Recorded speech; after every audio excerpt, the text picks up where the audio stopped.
After a life-changing accident left me in a wheelchair, my greedy husband abandoned me. At my father-in-law's funeral, he threw divorce papers in my face and cruelly shouted, "I don't need a disabled wife."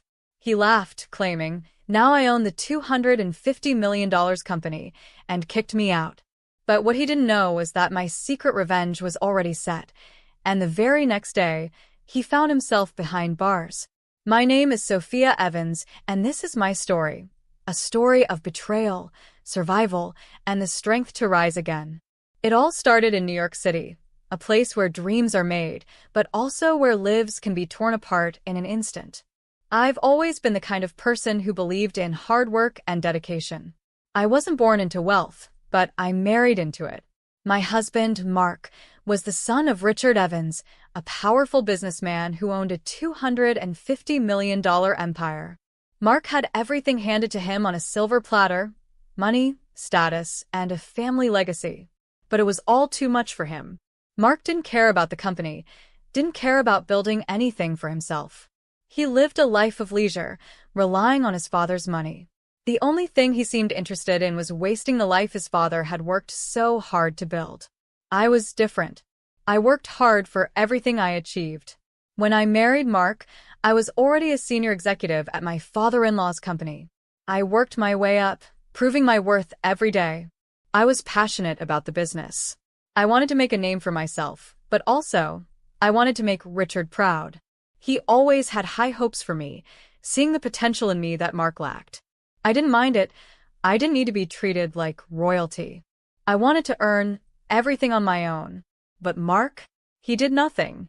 He would often spend his time at bars or lounging around the house, spending his father's money as if it grew on trees.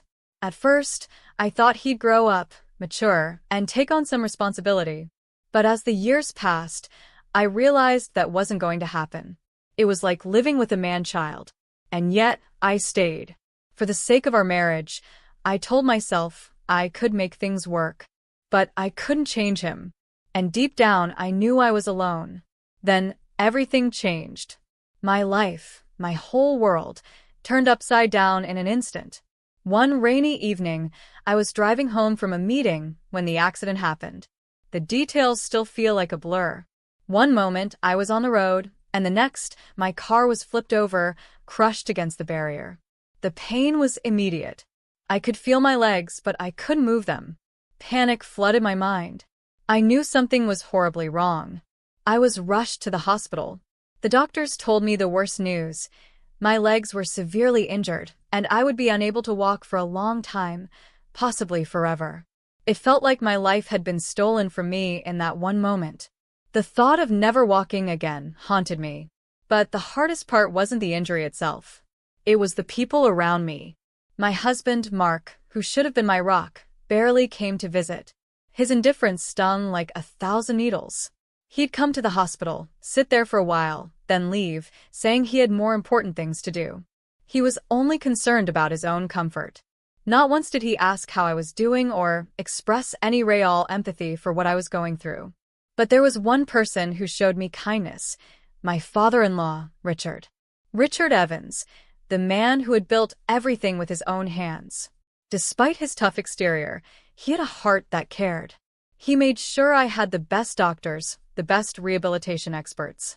He visited me often, even after long days at work, and made sure I knew he was there for me. I appreciated that more than I could ever put into words. For a moment, it felt like he was the only one who saw me, not as a burden, but as a person in need of support. While I was struggling to come to terms with my new reality, Richard took the time to talk to me, encouraging me not to lose hope. "You're strong, Sophia," he'd say. "I know you'll get through this."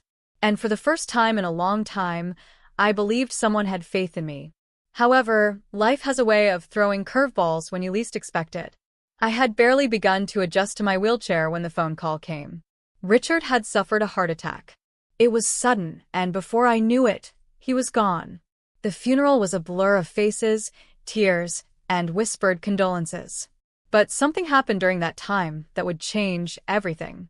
Richard, before his death, had made a decision that no one knew about, not even Mark. He had transferred everything, the company, the properties, the money, into my name. Richard knew Mark would squander the family legacy. He knew that Mark was incapable of handling the responsibility. So, with a clear mind, Richard entrusted me with everything. He left it all to me. At the time, I didn't know any of this.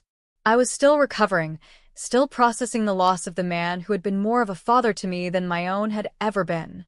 But the moment I found out about Richard's decision was the moment my life took another turn, one I wasn't prepared for. After the funeral, Mark's behavior changed drastically. His indifference turned into something darker. One afternoon, while I was still trying to heal, he came to me. With a cold expression, he threw a set of divorce papers in front of me. His words hit me like a slap in the face. "I don't need you anymore," he said, his voice emotionless.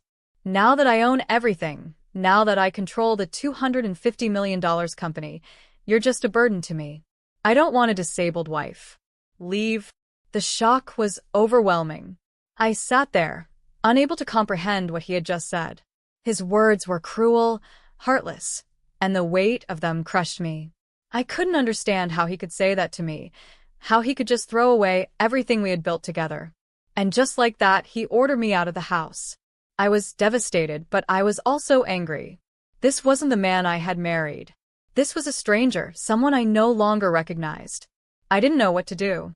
I was lost, both emotionally and physically. But deep down, something in me began to shift. I had to fight back. I couldn't let him destroy me. I contacted a lawyer. I had no idea what my rights were, and I certainly didn't know the full extent of what Richard had done. But soon, I would find out just how much my father-in-law had truly believed in me.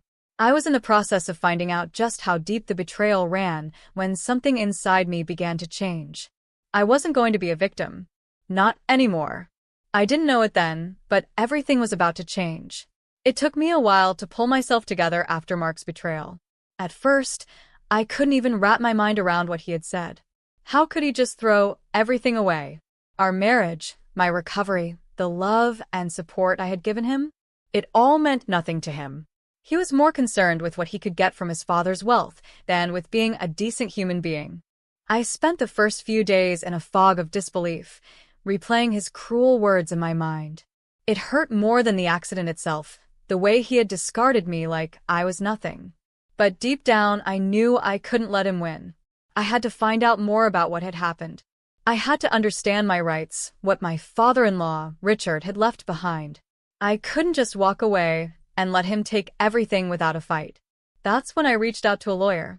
I knew the situation was complex, and I needed someone to help me navigate it. The lawyer I contacted was efficient, calm, and direct. He listened to me, took down my details, and assured me that he would look into everything, from the property to the company shares. I could sense that he was just as shocked by what I told him as I was. But as he dug deeper, I soon learned the truth, something I hadn't expected, something that would change everything. The truth was, Richard had left everything to me. Every last share of the company, every building, every property. Everything had been transferred into my name before his death. It was his final decision, one made out of trust and necessity. He had seen through Mark's immaturity, his irresponsible ways, and had decided to pass the family legacy onto me instead. Richard knew that Mark wouldn't be able to manage the company, let alone keep the wealth intact. He had made sure that I, not Mark, would be the one to carry the torch. I couldn't believe it. I felt a strange mix of emotions, shock, relief, and anger. On one hand, I was grateful for the trust Richard had placed in me, especially after all the years of hard work I'd put into the company. But on the other hand, I was furious. I had been married to Mark for years, and here I was, inheriting the entire empire that should have been his by birthright. The thought of Mark, selfish, lazy Mark, thinking the company was his to inherit, only to realize now that it wasn't, it felt like a cruel twist of fate. I spent a few days in contemplation, letting this revelation sink in. I thought about how I would confront Mark, how I would make him understand that I was no longer the weak, dependent woman he thought I was. I was a survivor. I had been through so much already, and I wasn't going to let him take everything from me. I was the rightful owner now, and I would take what was mine. It wasn't long before my recovery began to speed up. After weeks of hard work, physical therapy, and sheer determination, I was able to walk again. Slowly at first, shaky and uncertain, but each step was a victory. With each step, I felt stronger, not just physically, but emotionally. I had been through so much, and now I had my legs back. I wasn't the same person who had been wheeled around in that hospital bed. I wasn't the same person who had been left behind by a husband who couldn't even be bothered to care. And that's when it hit me. I was going to take control. I was going to walk into that office, into that company, and claim what was rightfully mine. The thought of Mark, sitting there pretending he was in charge, made me sick. He had no idea what was coming. I called my lawyer, and together, we made a plan. It was time for me to make my move. I wasn't going to sit back and let Mark think he could keep everything. I wasn't going to let him get away with what he'd done to me. I was going to confront him, and I was going to take what he thought was his. The day I finally walked into that office, I felt a surge of power. I had been patient, but now I was ready. I pushed through the doors of the company headquarters, heading straight to the CEO's office. And there he was, Mark, sitting at the desk like he owned the place. When he saw me walk in, I could see the shock in his eyes. He hadn't expected me to recover so quickly, and certainly hadn't expected me to be walking into that office, confident and strong. For a moment his face froze, as if he couldn't believe what he was seeing. But he quickly masked it with a sneer, acting as if he hadn't just thrown me out of our home days before. Back again? Mark sneered. What are you doing here, Sophia? Come to beg? You know this is my company now. You're nothing more than a disabled wife with no place here. I held my ground. No, Mark. This company is mine. I own it now. He laughed, a bitter, condescending laugh. You think I'm going to believe that? You're delusional. You don't own anything. Now get out of here. You're wasting my time. I reached into my bag and pulled out the legal documents my lawyer had helped me gather. I have the paperwork. Everything Richard left, it's all mine. Not yours. Mark's face paled as he scanned the papers. This is fake, he spat. You're lying. His tone shifted from arrogant to defensive as he quickly pressed the intercom button, calling for security. Get them out of here. Now. But I wasn't leaving. Not this time. My lawyer, who had been standing behind me, was already on the phone with the police. Within minutes, the atmosphere in the office turned tense as security came to escort us out. But before they could lay a hand on us, the police arrived. I stood firm, telling them, Mark Evans is trespassing. He's trying to steal what doesn't belong to him. The officers turned toward Mark. He looked like a man caught in a lie, struggling to maintain his composure. He tried to protest, but it was too late. His world was crumbling around him. As the police moved him out of the office, I knew it wasn't over. Not by a long shot. The moment I saw Mark being escorted out of that office by the police, I felt a rush of victory, but it wasn't complete. I could see the panic in his eyes, the way his composure was slipping. For a brief second, I almost felt sorry for him. But then I remembered everything he'd done to me, everything he'd taken from me when I needed him the most. I wasn't about to back down now. I wasn't just reclaiming my position in the company. I was reclaiming my dignity. Mark tried to make excuses, his voice shaking with anger and desperation. This is a setup. You're all making a huge mistake, he yelled, but his words only grew weaker as the police led him down the hallway, his face reddening with frustration. I stood tall, my heart pounding in my chest, feeling a sense of pride I hadn't felt in so long. I had fought back, and I had won. The company that Richard had built and entrusted to me was now mine to lead. No longer would I be the woman stuck in a wheelchair, reliant on the kindness of others. No longer would I be the woman who was invisible to the one person who should have cared for her. I was the CEO now, and nothing was going to take that away from me. Once Mark was gone, I turned to my lawyer and nodded. It was time to take the final steps. I had reclaimed my place in the company, but the journey was far from over. I couldn't let Mark think he could get away with what he'd done. The betrayal, the cruelty, the way he had discarded me like I was nothing, It all needed to be addressed. But as I stood there, savoring the moment, I knew one thing for sure. I had made the right choice. I wasn't going to let Mark's greed and selfishness define my life any longer. He had pushed me to the edge, and now I was in control. Later that afternoon, I received a call from my lawyer. Apparently, Mark wasn't going down without a fight. He had already been calling our old family friends, trying to convince them that I had forged the documents, that the whole thing was a lie. He thought he could manipulate the situation the way he always had. But this time, it wasn't going to work. This time, he had underestimated me. I didn't hesitate for a second. I instructed my lawyer to press charges for harassment and fraud. I was done with Mark and his lies. If he thought he could just walk away from the mess he created, he had another thing coming. The next morning, as I arrived at the company, I could feel the eyes of the staff on me. Word had already spread about Mark's outburst, and I could sense the tension in the air. But as I walked through the hallways, I noticed something else. People were looking at me differently. There was respect in their eyes now, where there had been none before. Richard had always told me I had the potential to lead. Now I was showing them I could. As I sat in Richard's old office, now my office, I finally allowed myself a moment of peace. It had been a long, painful journey to get here. The accident, the betrayal, the months of uncertainty, it had all brought me to this point. And now I was in control. The battle with Mark wasn't over yet, but I was no longer afraid of him. He had underestimated me at every turn, thinking that I was weak, that I was just a woman in a wheelchair. But I had proven him wrong. I had shown him that I wasn't someone to be cast aside. I was stronger than he could ever imagine. The next step was clear. Mark needed to be held accountable for everything he'd done. And I wasn't going to let him get away with it. Not now. Not ever. It wasn't long before Mark's arrogance led him straight into a pit he couldn't crawl out of. I had already put the wheels in motion with my lawyer. We were going to make sure he was held accountable for his actions. Everything from the fraudulent claims to his cruel treatment of me. I knew it wouldn't be easy, but nothing worth having ever was. It was a few weeks after the police had removed Mark from the office that the next shocking turn of events came. My lawyer contacted me one morning, informing me that Mark had been trying to dig his way out of the mess he had created by calling in favors from people he thought would help him. But it wasn't working. The people he'd tried to manipulate had begun distancing themselves from him, including our old family friends. They weren't buying his lies anymore.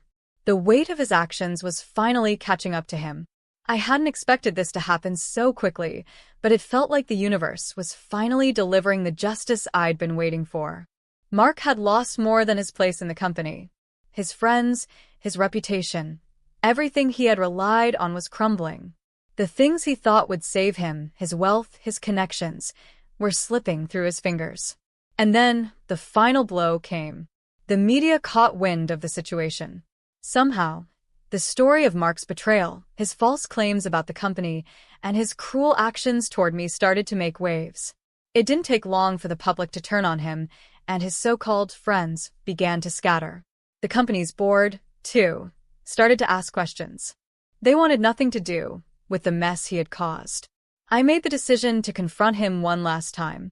I wasn't doing it for my own satisfaction, but because Mark needed to understand that actions have consequences. I wanted him to know that he couldn't just walk away and pretend nothing happened. I scheduled a meeting at the company. I was ready for this final confrontation, and I wasn't going to let him off the hook.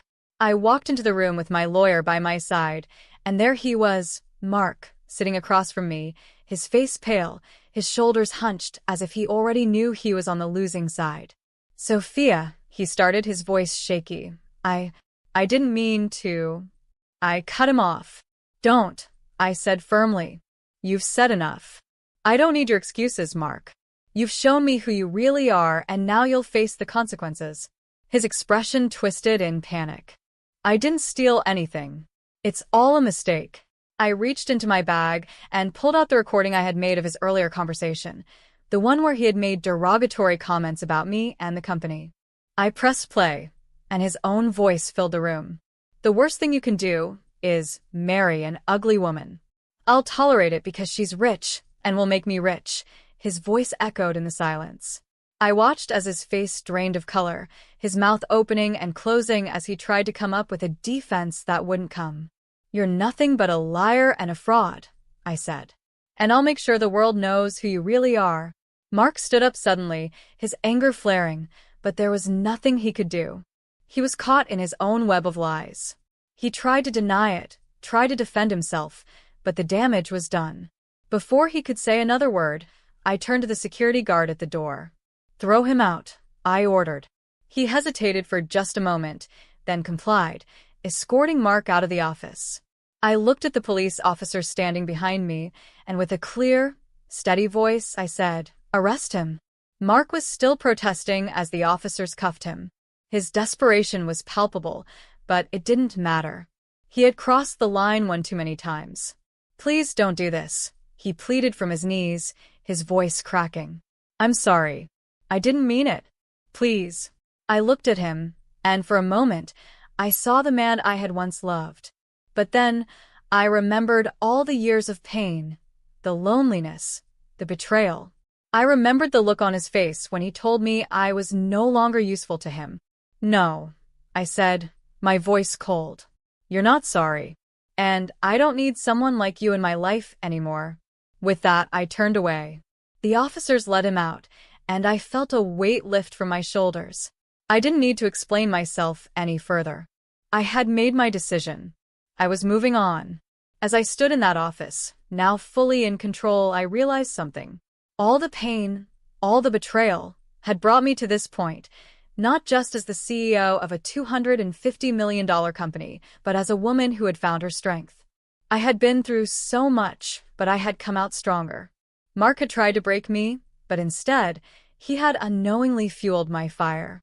I wasn't just the woman he had discarded. I was the woman who had reclaimed her life.